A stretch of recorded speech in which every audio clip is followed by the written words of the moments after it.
Welcome to Hashtags, Practical Principles for Powerful People, Passionate About Purpose. Hello, everyone. This is Ashley, and welcome to Hashtags. At the time that you're seeing this is going to be November 1st, so happy November. November is not only my birthdays, but it is also my birthday mate's, Joe Biden's. So, President Biden, what we doing? Okay, so I just want to get back into the vein of budgeting. Today we're going to talk about something I feel is very important that is how to budget when your income fluctuates. Okay, let's get into this. All right. You better budget, baby. And you also better plan on success. Plan on succeeding. Plan on your plans coming through. Plan on God coming through for you. Plan on it. Okay. Let's do that in a way that, how do we do that? We let our actions line up with our faith. We call those things that are not as though they already are. We act as if we already have received the thing that we're planning on. We wait on the Lord. Quick review. Why do we budget? We budget because budgeting helps control spending, right? You have a plan, you're going to work that plan. You're not going to go against your own plan. Budgeting enables financial goal setting. It allows you to do those things that you can't do today, but you might be able to do tomorrow, right? Budgeting builds financial discipline the same way we're in the gym trying to work out, our salvation with fear and trembling. We're also doing that in our finances, right? We're saying no to those things that are detrimental to our financial health and success. And we're saying yes to the activities that are fostering our financial success, right? And then budgeting reduces financial stress. And if you have ever lived with financial stress, or if you are now, you know that it can hurt relationships.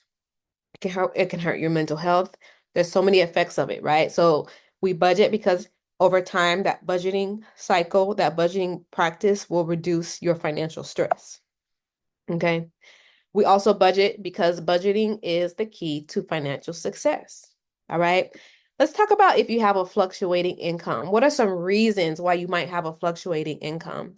Freelance contractor work. If you've ever been there, you have gig workers, consultants, freelancers, especially in the creative field, right, that often face variable incomes because their earnings depend on the number of projects or clients they have each month. Also, your personal bandwidth, right? Also, you might have seasonal employment or agricultural income, right? Some jobs like those in agriculture or retail. I'm a former retail girly, right? Tourism, construction, they have peak seasons where your income is higher. They need you more. You're making more sales. More people are shopping. Or off season or reduced hours with no work, like construction workers who can't really work in the spring when it rains a lot or when it's snowing or icy, right? Then we have commission-based jobs like sales professionals or real estate agents who often just work on commission. You're really blessed if you work for a firm that's paying you like a base salary. But many firms in insurance and real estate work on commission-based only. Okay. Self-employment or small business ownership, right? Small business owners experience fluctuating incomes based on the market demand, seasonal patterns, or change in the economy that impact their business. Hello, pandemic 2020. Has the nation ever been more chaotic than that time? Have more people ever suffered, been more divisive than that time? I don't think so, at least not in my years on this earth, okay? Let's see, variable work hours. Hourly employees, part-time workers, or shift workers have inconsistent set schedules. They might be sending you home early or asking you not to come in, right? Especially in fields like retail or hospitality, right? And then, many people have side hustles. I'm right outside of Houston where almost everybody I know has side hustles, right? And then we have people who have real estate income, like investment or rental income. you could lose renters unexpectedly that affects your income. You might have expenses that are unpredictable. So we're basically going to three different ways to overcome this because the truth is about 1/3 or 30 to 40% of American families live with this kind of fluctuating income. That's according to the Federal Reserve. So that's a lot of us who are working with fluctuating incomes. And there are proven ways, effective strategies to help manage financial stability, even if you have a fluctuating income. So let's go over three different methods. And then I want you to really think and choose which one works for you. Okay.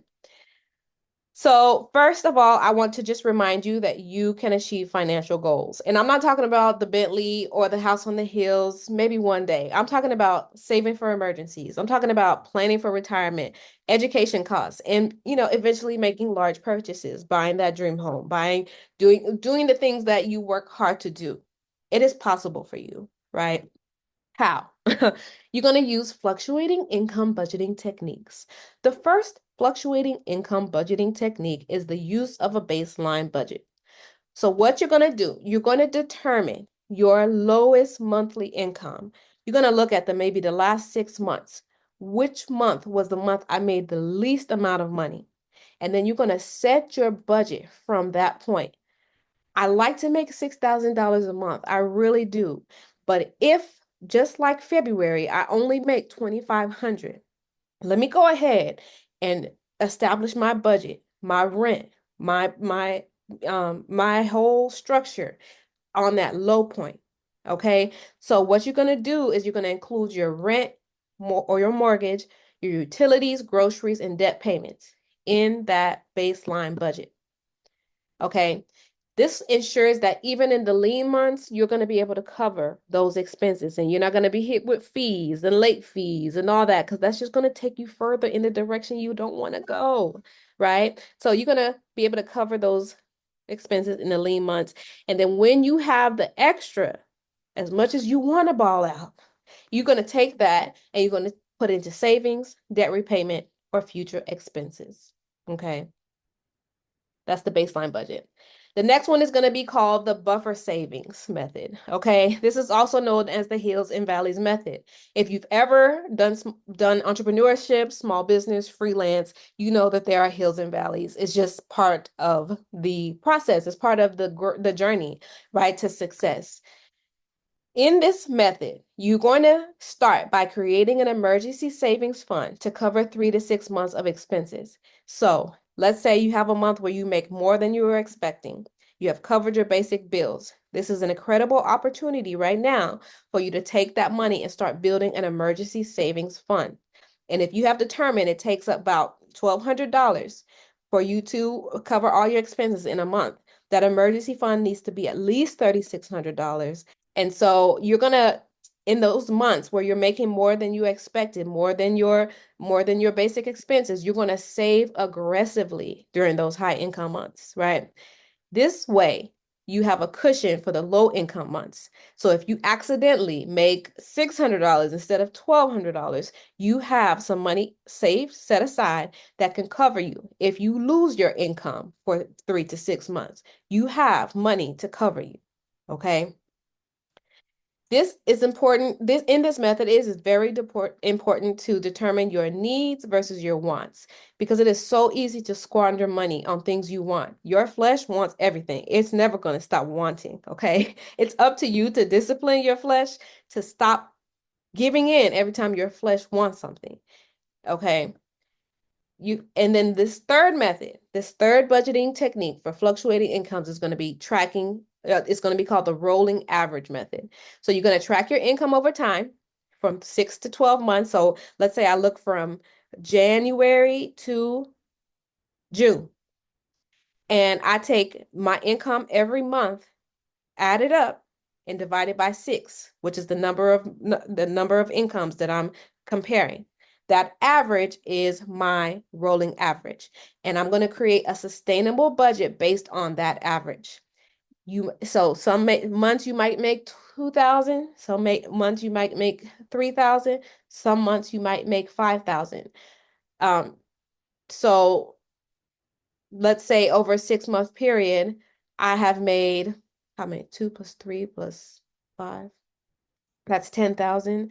So I've made 20,000 over the last 6 months. So my average is about $3,300 a month. That's my rolling average. So I'm going to create my budget based off of that. And then when my income is more than that, I'm going to use that money to save to cover the leaner months, right? So I'm going to set my budget on $3,300. If I make $500, I'm taking $1,700 and I'm saving it. And I'm using that for the months where I make less than $3,300. Okay, I hope that makes sense. I want to just remind you that no discipline seems pleasant at the time. Some translations of the Bible says, in fact, it's painful. It's painful. But later on, it will produce a harvest of righteousness. And that verse is found in Hebrews 12:11. I don't want to talk your ear off today. I just want to remind you that, there are limitations that we put on ourselves sometimes, right? We think I can't do this because I wasn't taught or I never had a model for this. But I want to remind you that the joy of the Lord is your strength, and with him you can do anything. I mean it. And we're going to overcome the unpleasant traumas of the past. We're going to come out better. We're going to come out stronger, wiser. Sometimes that discipline, when God is disciplining you, it's like, why me? Why? Your own special child.